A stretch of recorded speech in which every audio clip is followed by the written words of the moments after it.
There was lots of very mechanical processes that went in place, wasn't there? You think today where everything's done electronically and it's very, very smooth, and the level of bureaucratic red tape that you had to sort of jump through to get your money, to actually get ashore, to book any trip that you wanted to do or anything like that. And that was one of the good things, and I found this really useful when I was serving, was that I'd made a decision that whenever I went somewhere, whatever foreign part it was, I would try and book a trip so that I could actually go out and experience something of the area rather than just the closest bar, which everyone sort of gravitated to first off. So that was something that was a really good thing to do. But Gibraltar, as my last real run ashore from a ship, was always just a run to the hole in the wall, Charlie's place. And he used to have underwear on the back of the bar, like numerous pieces of underwear. Was it called the hole in the wall?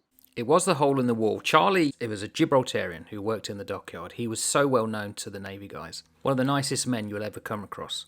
I remember the first time I ever went there was on the Aurora. So when you went to Gibraltar, and it was just called the main drag, the main street. You came out the dockyard gates, and the first pub was the Donkey's Flip-Flop or the Horseshoe, and then you'd go to the Barrel House and other places. Then there's these steps going up to the hole in the wall. And it was a little bar that you went down some steps, and it was like a big open space with the bar to your right, if I remember. And sailors used to go there. It was a well-known haunt.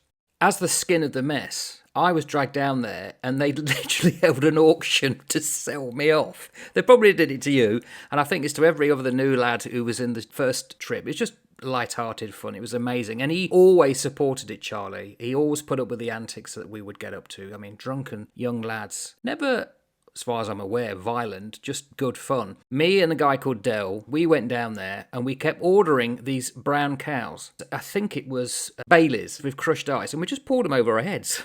That's what we were doing.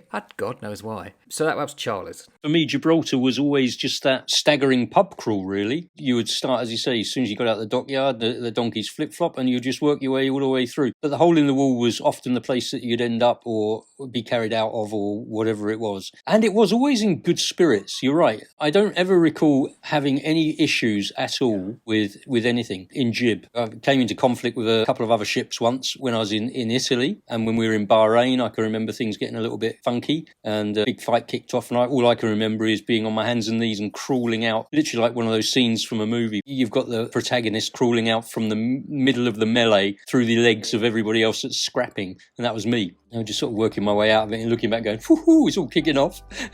I think I may have instigated some of that, but who knows? It's a long time ago now. Gib was definitely what I would call my last run.